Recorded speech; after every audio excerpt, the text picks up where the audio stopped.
Muy buenas noches. Segunda parte de la entrevista con el señor doctor Alfonso Prada, ministro del Interior.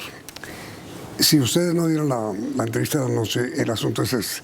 Estamos hablando con el ministro sobre la imposición de la lista cerrada para las elecciones parlamentarias. Conversaba con el ministro, y en eso estamos ahora, sobre si eso no es la resurrección del bolígrafo. Y el ministro decía anoche que no. Y entonces yo le preguntaba si eso impone la democratización interna de los partidos. Ahí estamos. Esa es la pregunta, señor ministro. Gracias, Yamil, nuevamente por la invitación el día de hoy.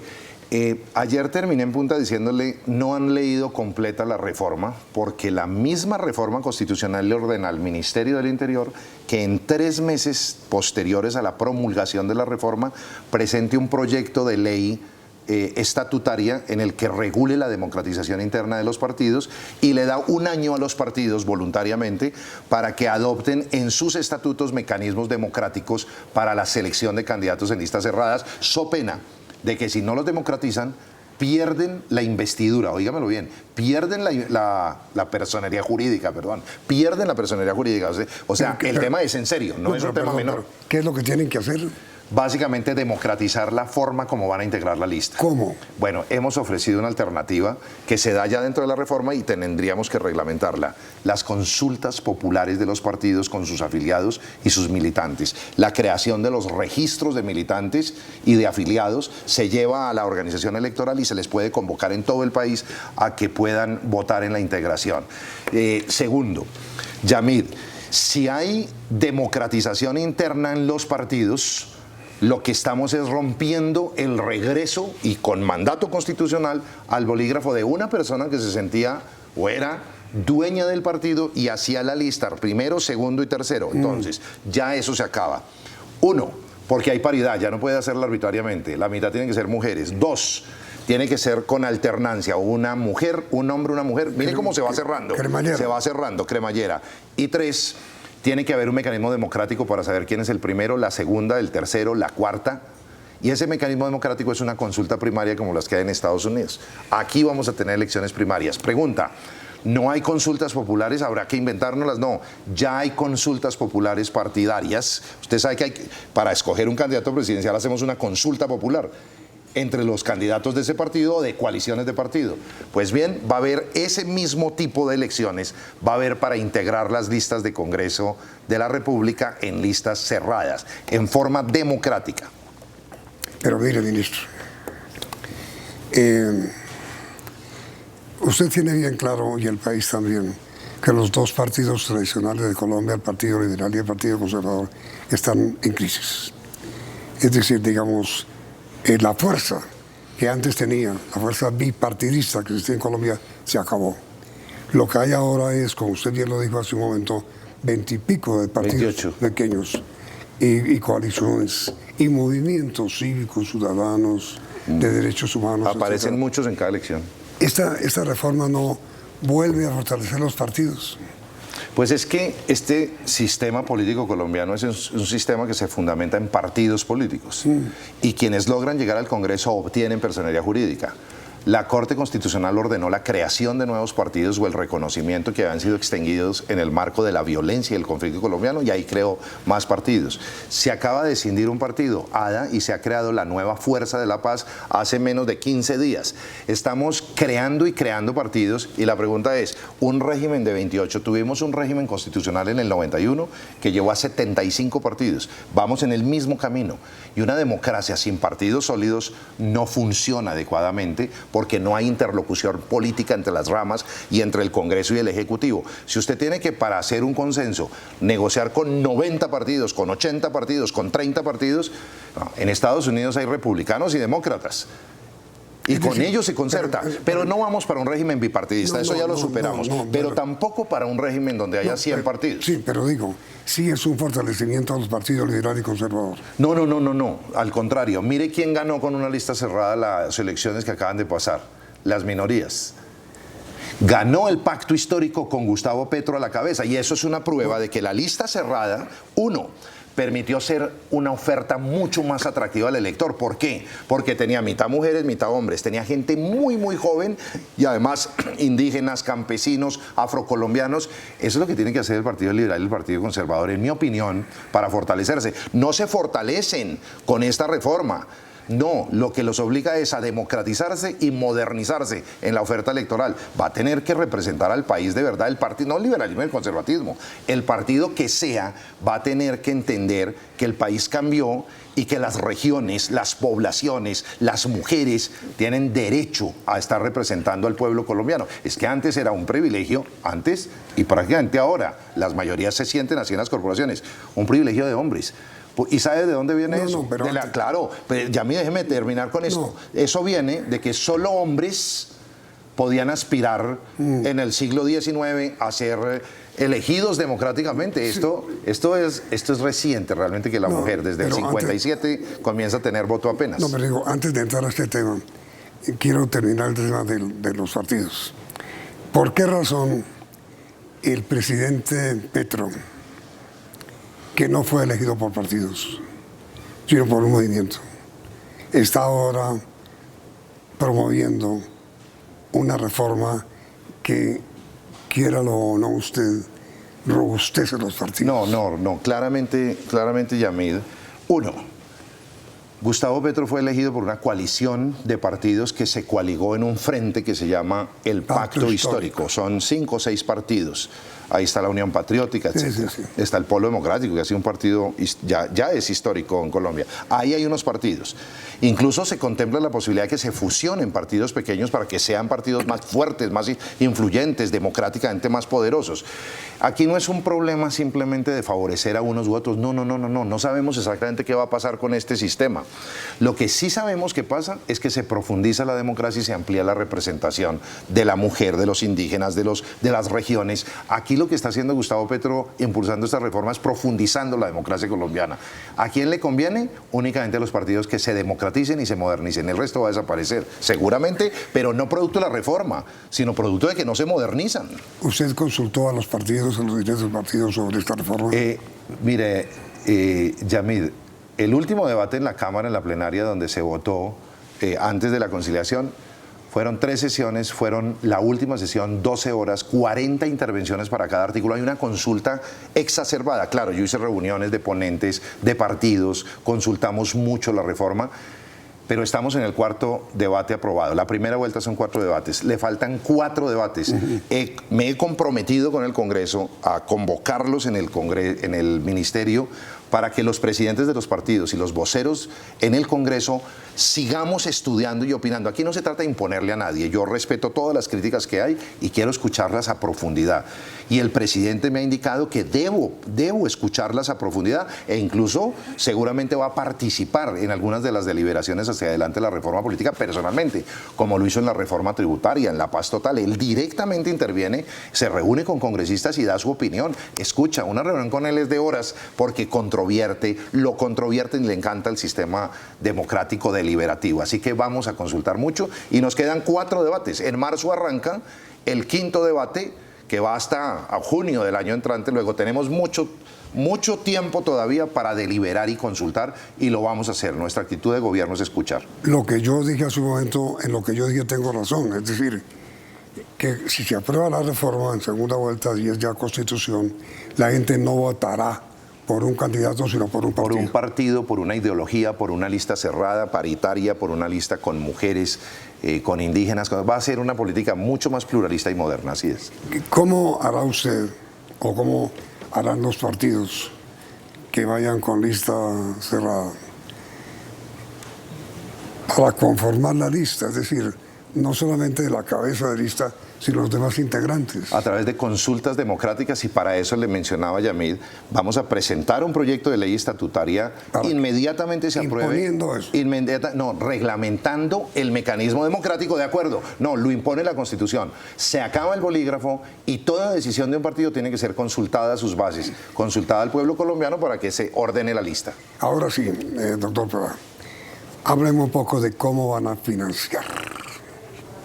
Bueno, la norma que fue aprobada finalmente después de los 4 debates es que la financiación será 100% pública. ¿En qué consiste eso? Que el Estado aporta, ya hoy los aporta a través del sistema de reposición electoral. Aquí sería a través del sistema del anticipo y seguramente de reposición al final. Paga exactamente lo que valga la campaña. ¿Toda? Paga toda la campaña, 100% pública. ¿Qué significa eso? Se elimina la plata de la mafia. Se prohíbe en la reforma constitucional el recibo de plata en efectivo que tanto daño hace a la política, porque ahí viene la plata o de la contratación pública, del clientelismo y de la corrupción pública, o de la mafia, del narcotráfico que compra a los candidatos y les paga. Ahora tiene que haber, ya no va a haber 100 contabilidades en una lista al Senado de 100 personas, 100 contabilidades, 100 ingresos diferentes. Hay uno solo, con una cuenta, con una contabilidad, con una auditoría, nos va a permitir auditar de verdad las 20 campañas que se presenten, no las 1000 campañas que se presenten o 2000 candidatos en una misma elección. Esto se ordenó financieramente y se ordena en una gran lucha contra la corrupción. Pero entonces, este es otro efecto importante de la reforma. Ministro, la empresa privada que muchas veces tiene interés en financiar una campaña. No aporta. ¿No importa qué? No aporta. ¿No puede ya? No importa, no aporta. ¿Ya no puede? No, aquí hay un mecanismo para que los privados aporten. Solamente podrían aportar a los partidos directamente, no a los candidatos. Nadie puede recaudar dinero diferente al partido. Pero las campañas son diferentes, digamos, el sostenimiento del partido a la campaña política, que es donde llega la plata de la mafia para comprar y cooptar congresistas o concejales o diputados.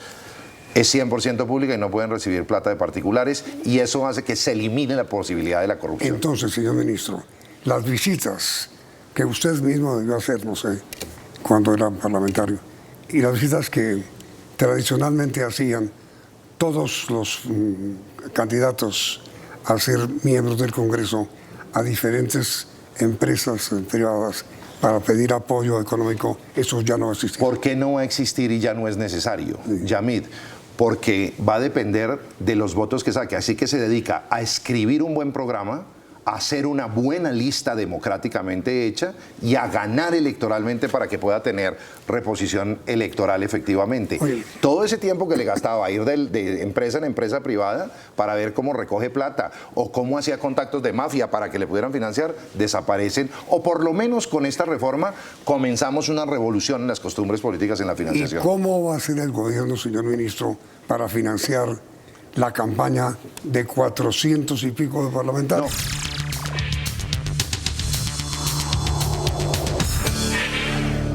¿Cómo harán, señor ministro, para financiar las campañas? Bueno, Yamid, ya las campañas las está financiando mayoritariamente el Estado colombiano a través del sistema de reposición. Pero ¿cuántas campañas financia? 1000.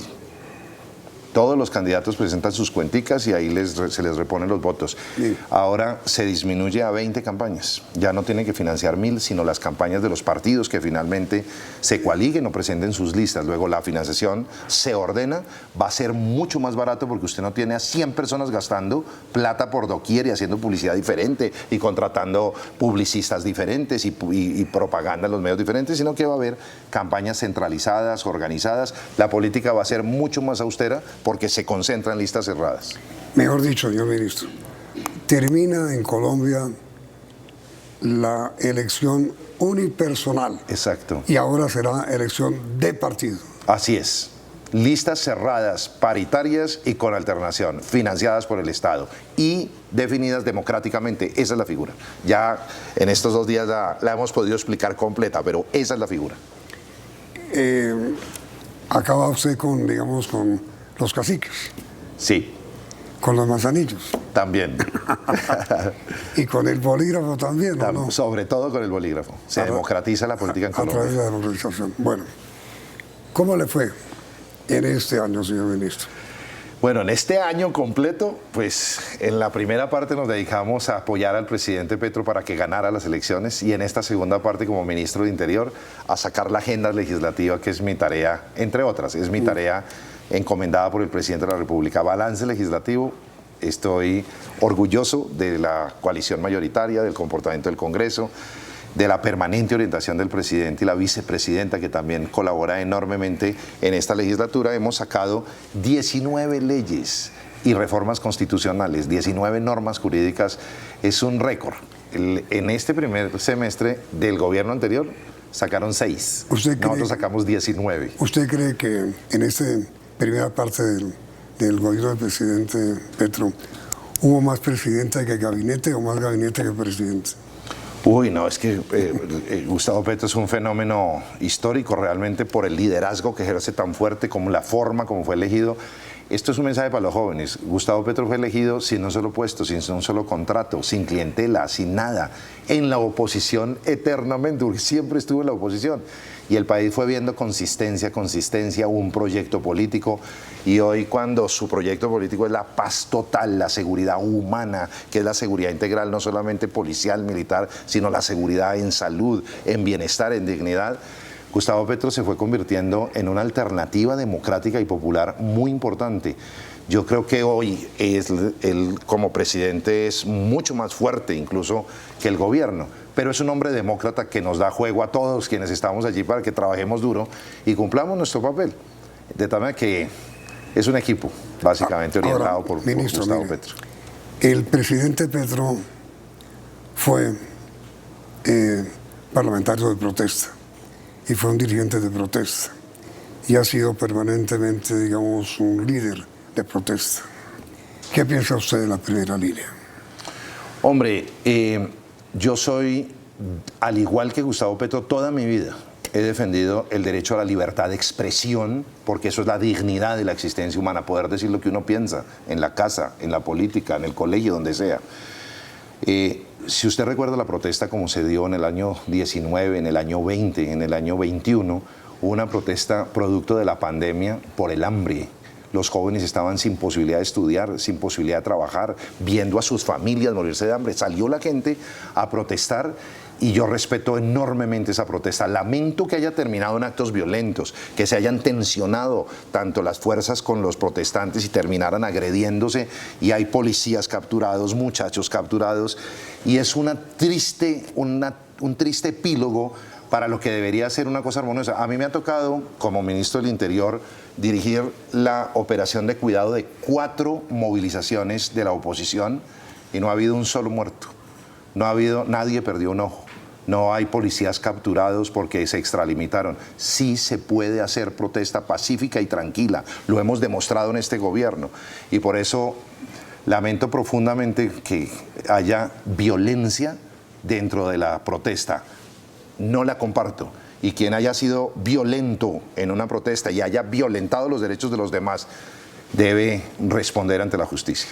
Si eso es así, señor ministro, entonces, ¿por qué la idea de que quienes fueron detenidos por los actos de protesta dentro de los movimientos que hubo el año pasado y el antepasado sean gestores de paz? No, no van a ser gestores de paz. Es que ha habido, digamos, una confusión en el lenguaje. Podrían ser unos voceros de conflictividad social algunas personas. No es para todos, dependiendo de cada historia de vida, dependiendo de cada tipo de delito que se ha cometido. Hay unas personas que amenazan a los jueces en las audiencias públicas, que son agresivos, que violentan y reconocen que violentaron los derechos agresivamente o mataron a un policía. Esas personas deben mantenerse a buena custodia de la justicia y responder por sus actos criminales. Pero hay muchos jóvenes, te voy a decir, nuestra hija menor de 20 años salió a caminar en las protestas. ¿Tu hija? Sí, señor, la más chiquita, porque ya tengo una de 24 y una de 25 profesionales que no protestan mucho, son animalistas, vegetarianas, lo que sea, pero no protestan mucho. Se acaban de graduar, entre otras cosas, pero la que está en la universidad estudiando salió a marchar. Si ella sale a marchar en medio de una protesta y hay un conflicto, perfectamente hubiera podido terminar siendo capturada, y eso no la hacía delincuente por estar en el lugar equivocado.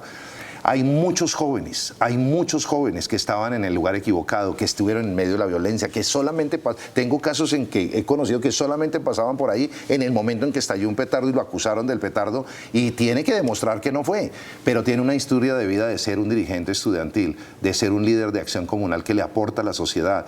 Esa persona, la pregunta es, ¿para eso son las cárceles? Y el presidente Petro desde la campaña y el día que reconoció el triunfo se comprometió a estudiar esos casos y a buscar la manera de que no se castigue injustamente una persona, o que si hay que castigarla. En este tema el Ejecutivo no se mete a definir si debe haber o no debe haber un castigo, eso lo definen los jueces, pero mientras llega el castigo hay historias de vida de jóvenes que solamente estaban protestando, que merecen estar en libertad y defenderse en libertad, porque no son ningunos ampones ni ningunos, como les dicen, terroristas o algo parecido, pero eso lo tendrá que definir el juez en la sentencia correspondiente. Señor ministro, mi pregunta final: si usted no fuera ministro de Estado, sino senador de la República, y aspirara a tener ahora dentro de su partido una lista cerrada, ¿a quiénes incluiría usted en la lista cerrada? Uy, lo que más representara al país. Yo, por ejemplo, metería, lo primero, muchos más jóvenes en la política. Los jóvenes, hablo por mis hijas también, los jóvenes hoy son animalistas, defienden todo lo que haya que hacer contra el cambio climático, no les gusta el fracking, defienden el agua, la respetan. Esas nuevas causas son las causas del futuro. Jóvenes. Claro, yo metería más jóvenes. Metería muchas más mujeres, no solo el 50%. Eso está, 50-50. No, pero no solo el 50, metería más mujeres. Pueden haber hasta listas hegemónicas de mujeres para que entren todas de una vez. Hacer un matriarcado aquí. Metería congresistas de regiones apartadas, que solos no tienen la posibilidad de llegar nunca. Sí. Lo podrían hacer en listas cerradas. Hay regiones totalmente excluidas y eso estoy seguro que el pueblo colombiano valoraría mucho más. Metería mucho más indígenas, campesinos, afrocolombianos, raizales de San Andrés, hombres o mujeres dedicadas a proteger la selva amazónica. No hay senador de la selva porque allá no vive gente. Hay que meter gente que se dedique a eso. Yo metería gente de nuevas causas y de regiones olvidadas para que lleguen a trabajar por el desarrollo integral y colectivo de Colombia. Animalistas, a propósito. Obviamente. Animalistas a propósito, que acabamos de votar con el apoyo del gobierno, y ahí estuve en ese debate. Entre otras vainas, fue ayer hasta las 3 de la mañana estuvimos para votar eso, y que prohíbe las corridas de toros. Yo sé que hay gente que no comparte esto, pero pues, ministro, con todo histórico. Yo no tengo autoridad, pero queda usted nombrado director de la lista cerrada para que escoja esa lista de miembros de la... Sin bolígrafo, con mecanismo democrático. Yo no voy a escoger a nadie. Democráticamente, una lista ideal tiene que ser pluralista. Ministro, muchísimas gracias por estos dos programas. No, a usted, Yamil, muchas gracias por la invitación. Y a ustedes, televidentes, gracias por la sintonía, y los invitamos a que prosigan aquí en Noticias CN.